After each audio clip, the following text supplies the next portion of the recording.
So had a really great question that came in from Darren, and he asked, "Hi Ace, I'm acquiring a business in the UK in the IT, health, and marketing sectors, mainly by using the assets of the business for the business to pay for itself. My question is around the private equity model.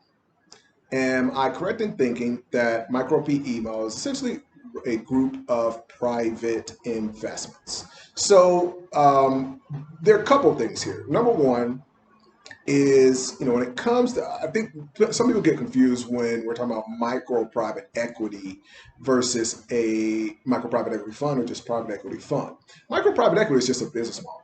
It's understanding that from the perspective of a business owner, we know that every business is going to go out of business. We are in, we're basically buying a business because we understand that every business is going to go out of business. So we don't want to have to put in a bunch of time, a bunch of energy. If you look back 100 years ago, the businesses that were the most vibrant, the most profitable are no longer around. And, 99.9% of them. And the businesses that do make it the longest are in the business of private equity. It's businesses like Facebook. They understand, hey, if we don't buy the Instagrams of the world, if we don't buy the WhatsApps of the world, we're gonna eventually go out of business. We have to always be doing these private equity deals. Steve Jobs was obsessive about it. He was almost at a point of anxiety where he would tell me, there is a kid somewhere who's working on something in his garage that's going to put us out of business. I got to find him and I got to buy him before he gets too big.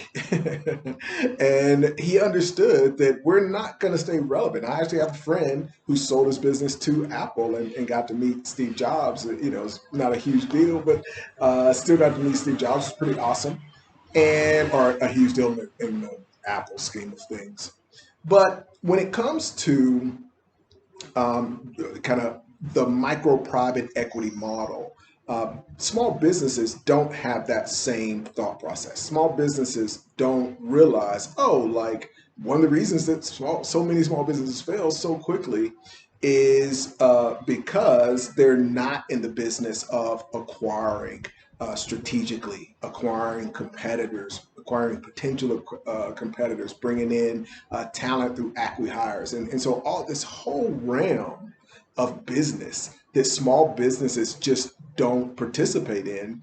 And it's one of the reasons that the statistics are so bad. And so if you think that, oh, well, I'm going to be different, I'm going to go out, I'm just going to buy one business and run it, like after you buy it, you are still in the realm of small business failure statistics, which is like, in the next 5 years, you are way, way, way more likely to be out of business than you are to continue to be in business. And that's at 80%. And then you still got another 10% where you're not nearly as profitable as you were before. And so you got a 1 out of 10 chance that you're actually in business and more profitable. That's not a statistic that I want to hang my hat on. So I want to use the assets of this business to create that diversified portfolio and that micro private equity style portfolio. And I see it in my own portfolio. It's like, man, if I just kind of rolled the dice and did one deal. We just had something come up with some SEO stuff on a deal today